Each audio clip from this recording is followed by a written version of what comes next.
राज्य सम्मान तथा पुत्र की प्राप्ति के लिए मंगलवार का व्रत उत्तम है। मंगलवार के व्रत से मनुष्य के समस्त दोष नष्ट हो जाते हैं। तो इसलिए आज के दिन, मंगलवार के दिन, लाल वस्त्र धारण करके दिन में हनुमान जी का पूजन कर मंगलवार व्रत कथा का श्रवण करना चाहिए। इससे व्यक्ति को बल बुद्धि विद्या की प्राप्ति होती है तथा संकट मोचन हनुमान की कृपा से भक्तों के सभी संकट दूर हो जाते हैं। तो आज मैं सुना रही हूँ मंगलवार के दिन सुनी जाने वाली मंगलवार की बड़ी ही दुर्लभ पौराणिक व्रत कथा, जिसे आप सभी भक्तगण बड़ी श्रद्धा तथा प्रसन्न चित मन से पूरा अवश्य सुनिएगा। तो आइए जय सिया राम का उद्घोष करते हुए कथा का श्रवण करते हैं। एक नगर में एक ब्राह्मण परिवार रहा करता था। उस परिवार में सिर्फ पंडित दुर्गेश ही थे। वो अपना जीवन यापन यजमानों से मिली दक्षिणा से ही करते थे। माता तो बचपन में ही चल बसी थी और अब पिता का साया भी सर से उठ चुका था। सुबह खाना बनाकर खाते, फिर काम पर चले जाते। शाम को वापसी के बाद आराम भी नहीं करते और आते ही खाना बनाने में जुट जाते। मोहल्ले वालों ने अपने प्रयासों से पंडित जी का विवाह एक गरीब कन्या से करा दी। अब दुर्गेश खुश थे। अब उन्हें सुबह शाम बना हुआ खाना मिलता। उनकी पत्नी का नाम सावित्री था। सावित्री गरीब घर की जरूर थी, लेकिन वह गृह कार्य में दक्ष होने के साथ साथ सामाजिक प्रवृत्ति की थी और हनुमान जी की परम भक्त थी। उसके व्यवहार से सभी पड़ोसी खुश थे। वह हर मंगलवार का व्रत किया करती थी। अब इधर पंडित जी का जीवन अच्छे से कट रहा था। कुछ समय बाद सावित्री गर्भवती हो गई। जब सावित्री के प्रसव का समय आया तो पंडित जी अपने पड़ोसी की एक दाई को लेकर आए। समय पर सावित्री ने एक सुंदर लड़के को जन्म दिया। अब इधर पंडित जी ने एक नए कपड़े में उसे लपेट लिया और घर से निकल पड़े। कुछ समय के उपरांत वह गंगा के तट पर जा पहुँचे। दुर्गेश ने उस बच्चे को अपने दोनों हाथों में लेकर गंगा जी में 3 डुबकी लगाई। फिर पंडित दुर्गेश ने उसके सीधे कान में कोई मंत्र पढ़कर फूंक मारी और लड़के से दुर्गेश की बात होने लगी। पंडित जी ने उस बच्चे से पूछा, बताओ आप मेरे कर्जदार हो या मैं आपका कर्जदार हूँ, और मैं कितना का कर्जदार हूँ। बच्चे ने कहा, मेरे 50 रुपए आपके ऊपर है, आपने दिए नहीं थे। आपके बच्चों ने भी आपका कर्ज नहीं चुकाया था। इतना सुनकर पंडित दुर्गेश ने उसे 50 रुपए दिए और बोला, आपका और मेरा हिसाब चुकता हुआ। तब बच्चे ने कहा, हाँ हिसाब पूरा हुआ। यह बात सुनकर दुर्गेश ने कोई मंत्र पढ़ा और उसके उल्टे कान में फूंक मारी और उसे गंगा जी में प्रवाहित करके अपने घर चले आए। उसने अपने पत्नी सावित्री को यह कहकर समझा दिया था कि उसका मेरे ऊपर कर्ज था, मैंने उसे चुकता करके उसे वापस भेज दिया। मैं अगर ऐसा नहीं करता तो वह पता नहीं कब हमारे यहाँ से जाता। उस समय हमें बहुत दुख होता। अब सावित्री अपने पति दुर्गेश की बातों से पूर्णतः संतुष्ट थी। जब सावित्री दोबारा से गर्भवती हुई और समय पर एक सुंदर से पुत्र को जन्म दिया तो दुर्गेश ने उसके साथ भी वही करना शुरू कर दिया। वह बच्चे को एक सफेद कपड़े में लेकर गंगा के घाट पर चल पड़ा। वहां पहुंचकर गंगा में घुस गया और बच्चे को गंगा जल में 3 डुबकी लगाई।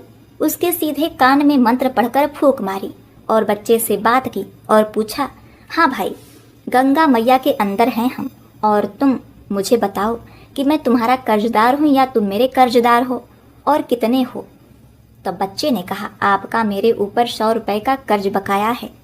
अब दुर्गेश ने उससे कहा, देखो भाई, हम गंगा जी में खड़े हैं और वचन देते हैं कि हम आपको अपने कर्ज से मुक्त करते हैं। मेरा और आपका सब हिसाब बराबर। उसने कहा, ठीक है, जब आप वचन दे रहे हैं तो ठीक है। इतना कहकर दुर्गेश ने उसके उल्टे कान में फूंक मारी और बच्चे को पूर्ण अवस्था में उसको गंगा जी में प्रवाहित कर दिया।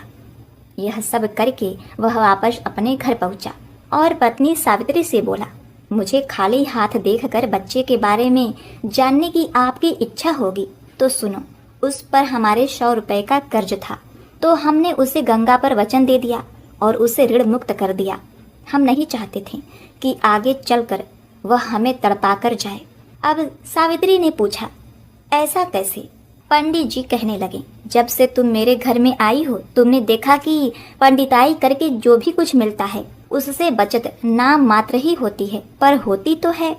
सो वह हमारे 100 रुपए जल्दी ही चुकता कर हमें रुलाकर चला जाता। हम आजीवन उसी दुख में जीते रहते। जब हमने उसे ऋण चुकाकर उसे भेज दिया और अभी मोह भी नहीं था तो दुख कैसा। पंडित जी की बात सुनकर सावित्री चुप हो गई। उसके पास उस समय कोई और विकल्प नहीं था।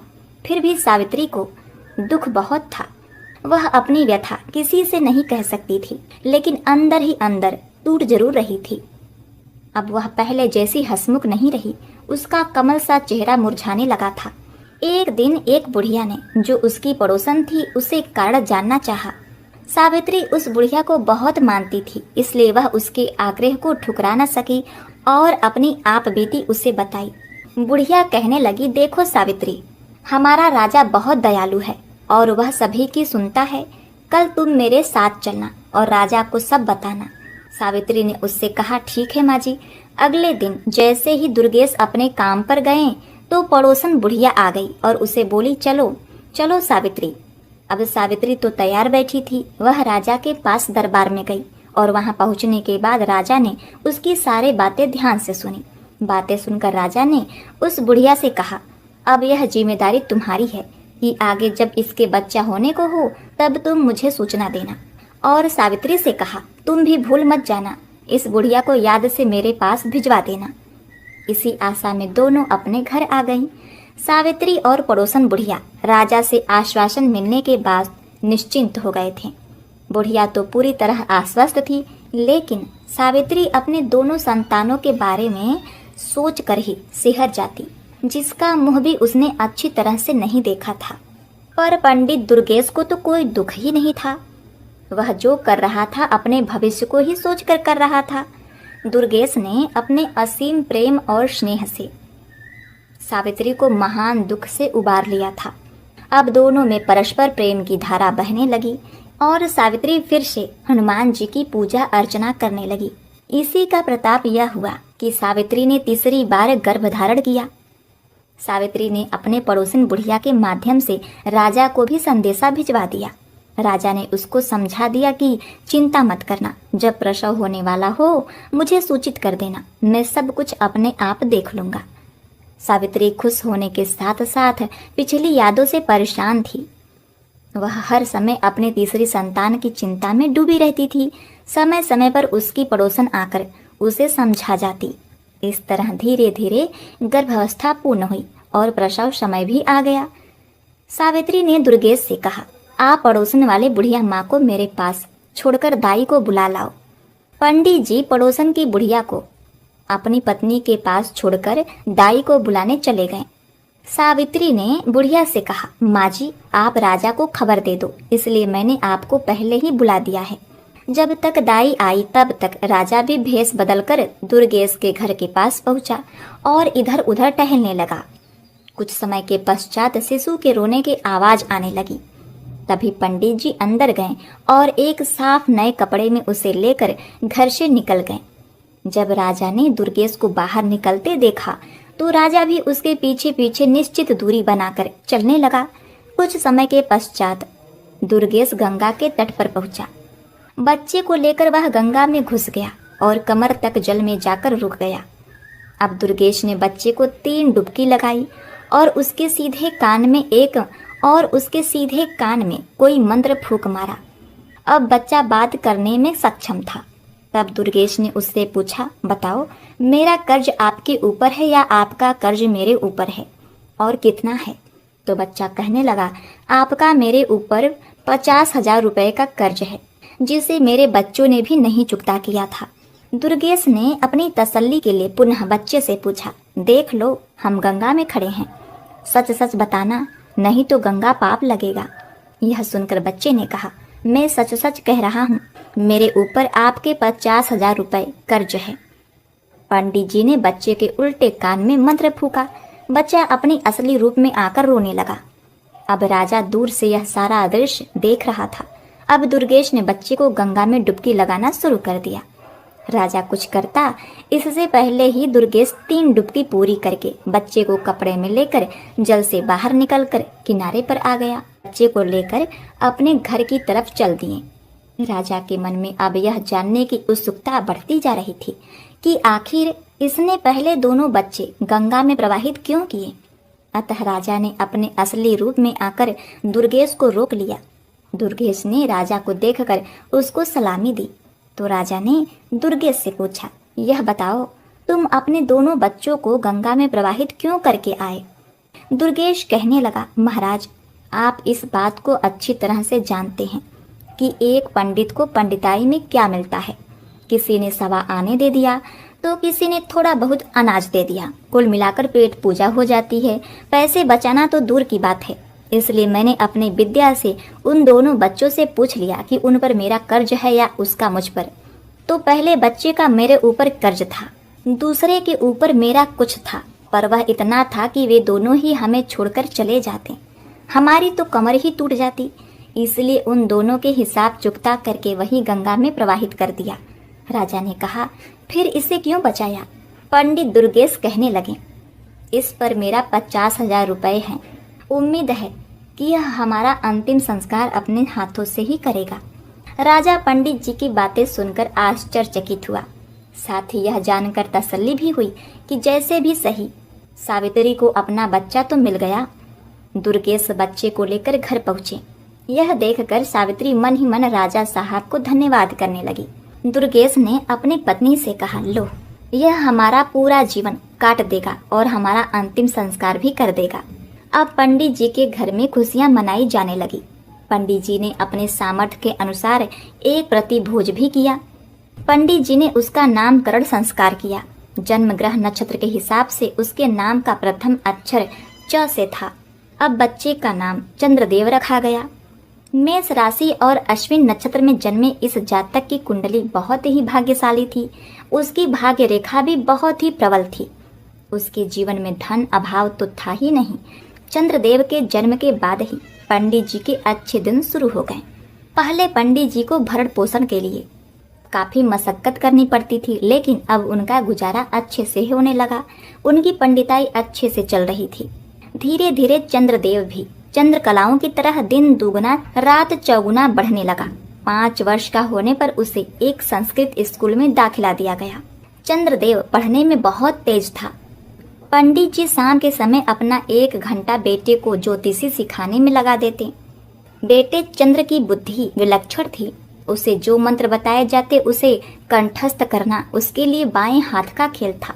संस्कृत में प्रथमा करने तक उसने अपने पिता दुर्गेश से ज्योतिषी में भी पूरी दीक्षा प्राप्त कर ली। चंद्रदेव प्रथमा करने तक एक अच्छा नवयुवक हो चुका था। 14 वर्ष की उम्र में भी वह 18 का लगता था। पंडित जी और पंडित जी की पत्नी दोनों ही अपने पुत्र को इस तरह बढ़ता देखकर मन ही मन भगवान का शुक्रिया अदा करते।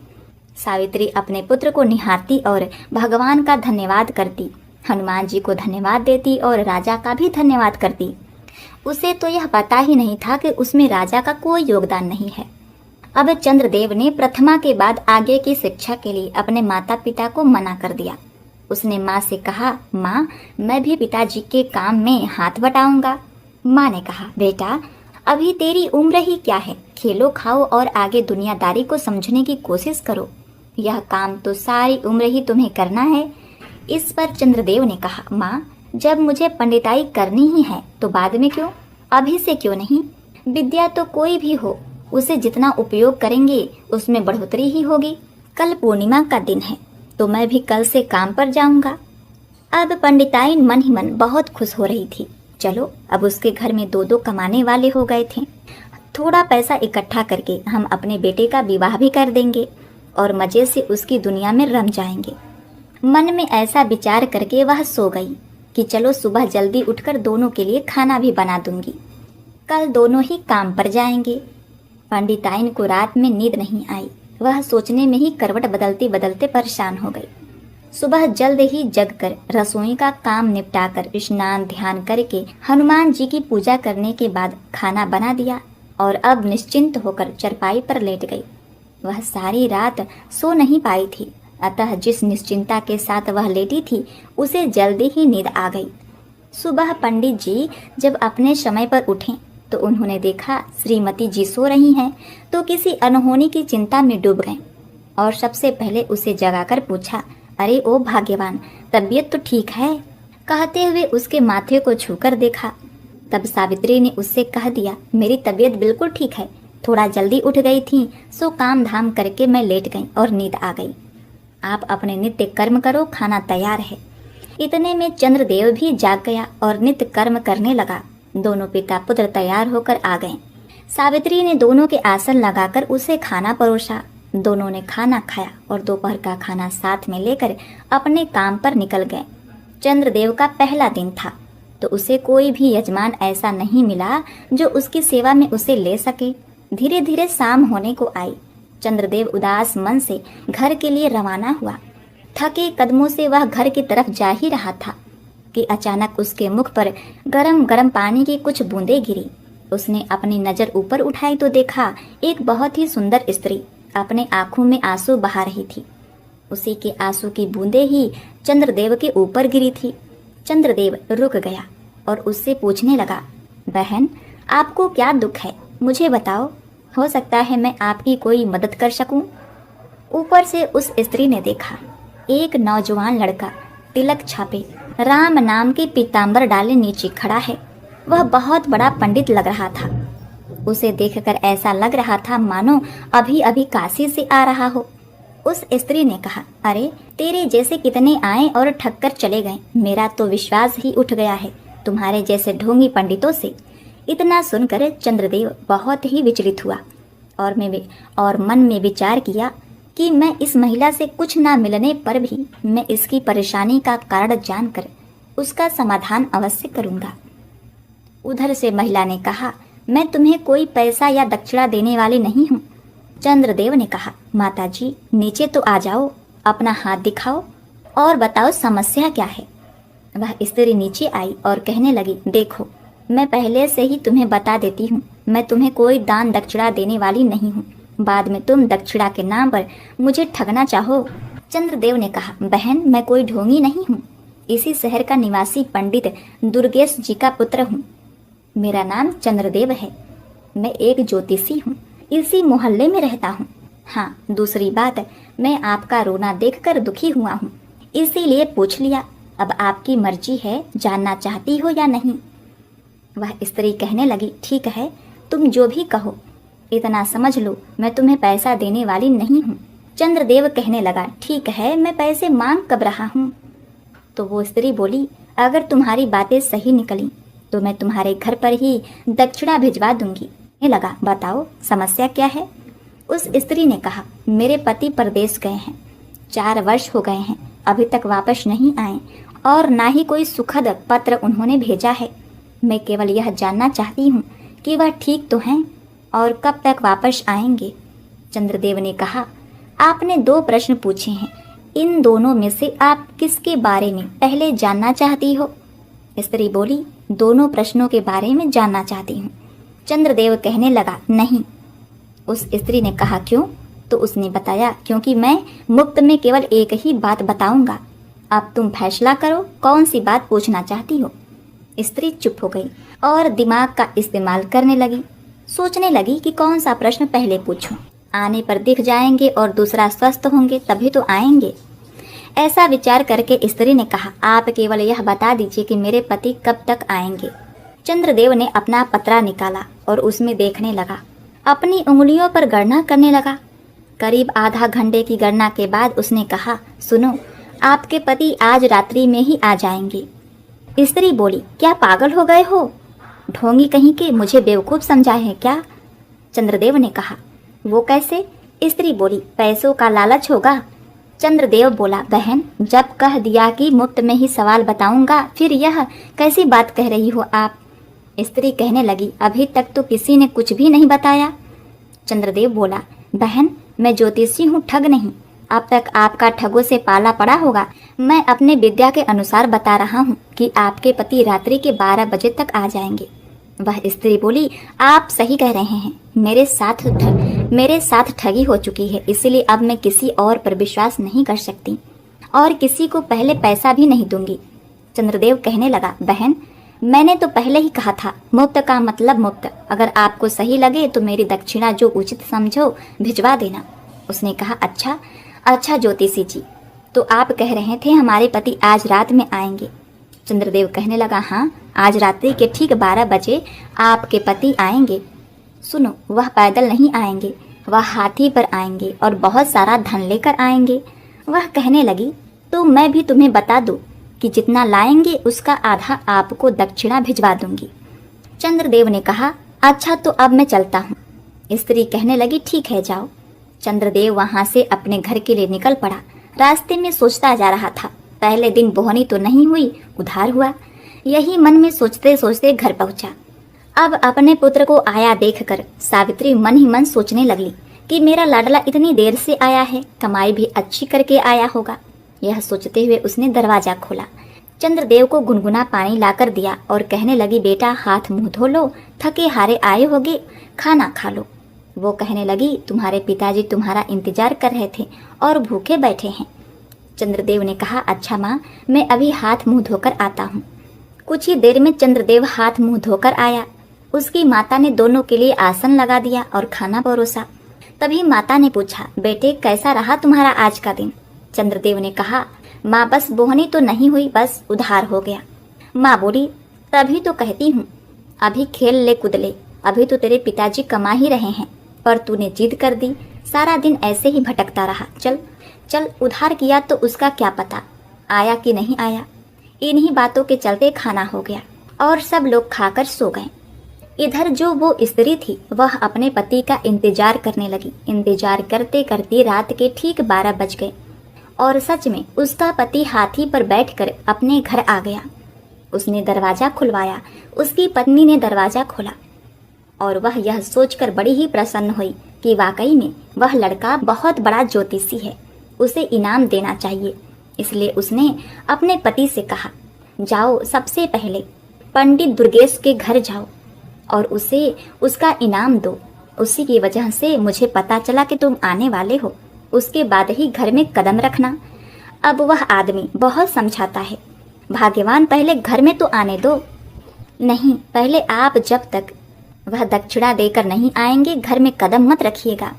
अब वह ठीक है कहकर पंडित दुर्गेश के घर चला गया और आधी रात में दरवाजा खुलवाया और पंडिताइन को एक थाली सोना चांदी जवाहरात देकर कहा कि पंडिताइन, यह तुम्हारे बेटे का दक्षिणा है। तुम्हारे बेटे ने भविष्यवाणी की थी, उसी से प्रसन्न होकर मेरी स्त्री ने यह भिजवाया है।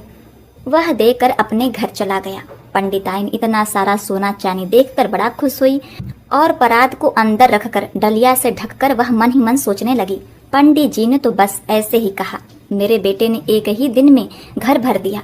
अब यह कहकर वह सो गई। जब सुबह हुई तो पंडित दुर्गेश अपने नित्य नियम पर उठकर देखने लगे, पंडिताइन अभी तक सो रही है।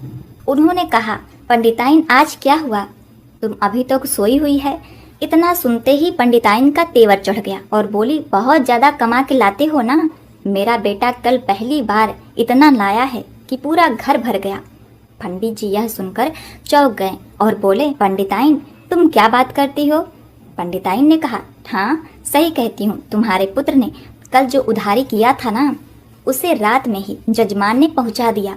ये देखो, एक परात भर मुद्राएं हैं। यह देखकर तो पंडित जी अपने सर पर हाथ धरकर तुरंत जमीन पर बैठ गए और रोने बिलखने लगे। पंडिताइन यह देखकर पूछने लगी तो पंडित जी ने कहा, अरे भाग्यवान, पहले तू घर के अंदर जाके देख, तेरा पुत्र जीवित है या नहीं। पंडिताइन आंखें निकाल कर देखने लगी।